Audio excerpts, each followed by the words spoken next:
በጣም ደስ ይላል። ኪራና ጽናት እንግዲህ ሊጋቡ ነው። ዋው እንኳን ደስ አላችሁ። የኪራ አባት እንግዲህ ዛሬ ፈቅዷል ማለት ነው። በጣም ደስ ይላል። ቪዲዮውን እስከ መጨረሻ በማየት ላይክ፣ ሼር በማድረግ አበረታቱኝ ማለት ነው። ያው እንደምታዩት በፍቅር በጣም ደስ ብሏቸው እያሳለፉ ነው አባታቸው ፊት ማለት ነው። ያው ዛሬ ያለውን ነገር ሁሉንም ኪራ ለአባቱ አስረድቷል ማለት ነው። ማሻላ በጣም ደስ ይላል። እኛም በቅርቡ ሰርጋቸውን እንጠብቃለን። እንኳን ደስ ያላችሁ የእኛ መልካሞች ማለት ነው። ቪዲዮውን እስከ መጨረሻ እያያችሁ ላይክ አድርጉ። አሁንም ሀሳቧን ከቀየረች እንደምኞቷ ቶሎ ብዬ ጽናት እና ኪራን ማጋባት አለብኝ።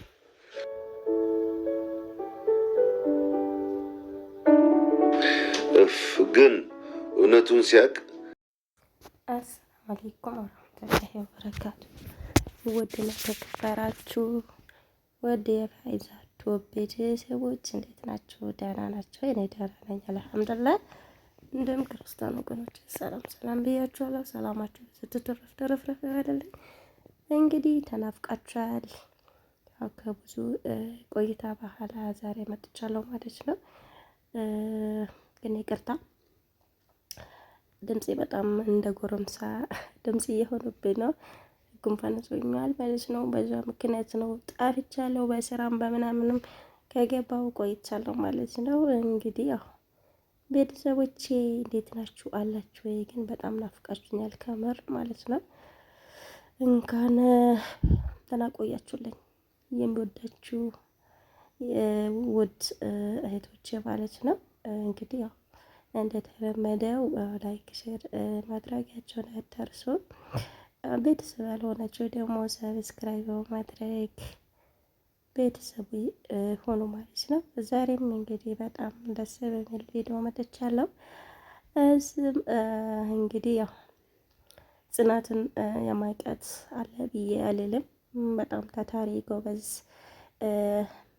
ቅልበት የቸራት መልካም ናት።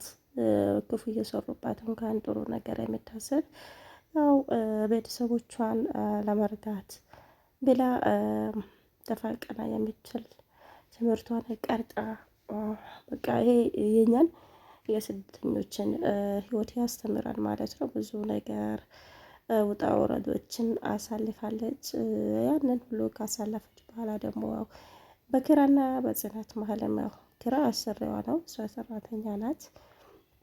ያው እንደዚህ በመሀል እየተጨቃጨቁም ቢሆን ዛሬ ደግሞ እንግዲህ ለፍሬ የበቁ ይመስላል ነገሩ ማለት ነው። ጋሽዬው እንግዲህ እስከ ዛሬ በአባትም በእናትም ደብቆ ያው እሷ ቤት ሰራተኛ እንደሆነች ነው የሚያውቁት።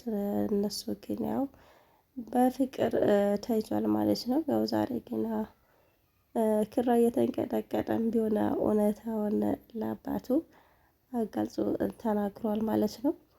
አባትየውም መጀመሪያ ጊዜ ግን እኔ በዚህ አልጠብቅህም አዝናለሁ ብሎ ነበርና ያው የእሷ መልካምነትና የእሷ ጥሩ አስተሳሰብ ለሰው አላት ክብር፣ ለሱም ያላትን ክብር ቆም ብሎ አስቦ ደግሞ ሀይ ልጄን ልቡን ከሚሰብረው እሱ የወደደውን መውደድ አለብኝ ብሎ አው ተስማምቷል ማለት ነው። ግን አው መጀመሪያ አይሆንም በማለት በጣም ሁለታቸውም አዝነው ነበር። ግን አው ጽናት መጀመሪያ አይሆንም ቢልሆ ራሱ ከቤተሰብህ ጋር መጣላት የለብህም ብላ ቃል አስገብተዋለች። ምክንያቱም የእሷ ትዳር ባይፈርስም ቢፈርስም እሱ ግን ከቤተሰቦቹ ጋር መጣላት እንደሌለበት ራሱ ታስባለች ማለት ነው። ጽናት በጣም የዋህ በጣም መልካም ናት ማለት ነው። ምክንያቱም ይሄ ቁም ነገር ነው። አንዳንድ ሰው ከቤተሰቡ ተነጠለም ተጣላም ብቻ ህይወታችንን እንቀጥል የሚልም ሰው አለ።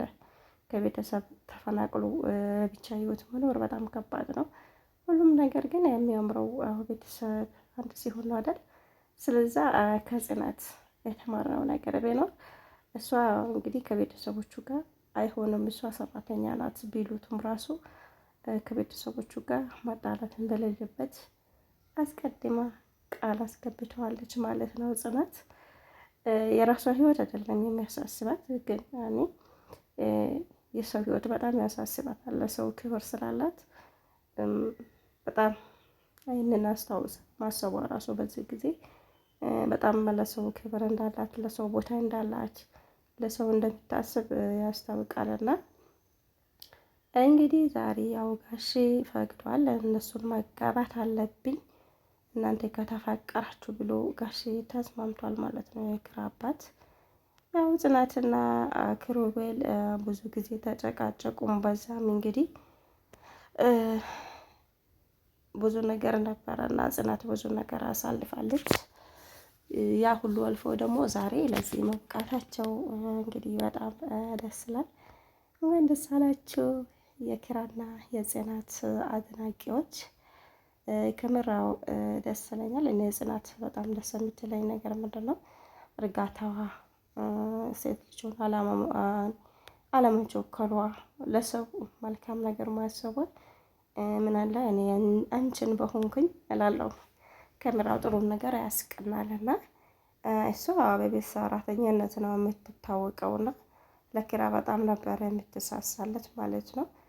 በጣም ነበር የምታፈቅረውም የምትወደውም። ግን ያንን ግን ፍቅራቸው እንዳያጣጠሙ ያው እንግዲህ በብዙ ነገር ታጅቦ ነበረና ያ ሁሉ ጣጣ አልፎ ያ ሁሉ መከራ አልፎ ደግሞ ያው ዛሬ እንግዲህ ፍቅራቸው ወደ አባታቸው ጋር ደርሶ የኪሩቤል አባት ጋር ደርሶ እነሱም መጀመሪያ ባይቀበሉም ያው የእሷን ሁኔታ ስላዩ እሷ ለሰው ያላት ክብር ስላዩ ተቀብለዋል ማለት ነው። ሁለታቸውም እንግዲህ ደስ ብሏቸዋል።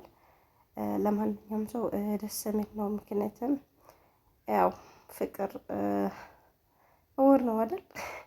ስለዛ እንግዲህ እሷ ሰራተኛ ብትሆንም ተፋቅሯል። ግን ያንን ፍቅራቸው ደግሞ እስከ ዛሬ በጣም እየደበቁ ነበር። ጽናትም ብትለው እኔ ሰራተኛ ነኝ ቤተሰቦቹ አይቀበሉህም የሚለው ፍርሃት ነበረና እንዳለችውም ያው ለጊዜው ለትንሽ ጊዜ ተናግሮ ቢወጡም በጣም ከፍቷት ነበረና ተመልሶ ያው የእሷ መልካምነትና ቅንነት እንዲመለሱ እንዲፈቅዱ ተደርጓል ማለት ነው። መቼም ቢሆን ያው ኪራም ከአባቱ ወጥቶ ከእሷ ጋር አይሆንም ሁኔታው እንዳየሁት ማለት ነው። ግራ ተጋብቶ ነበረና እንኳን ደስ አላችሁ ላለው የዛሬ ቪዲዮ በዚህ ያበቃል። በቀጣይ ደግሞ በአዲስ ቪዲዮ በአዲስ ርዕስ እስከምንመጣ ድረስ ባላችሁበት ዓለም ዳርቻ አላህ ከክፉ ነገር ይጠብቃችሁ ይጠብቅን። ሰላም አለይኩም ወራህመቱላሂ ወበረካቱ። ባይ ባይ።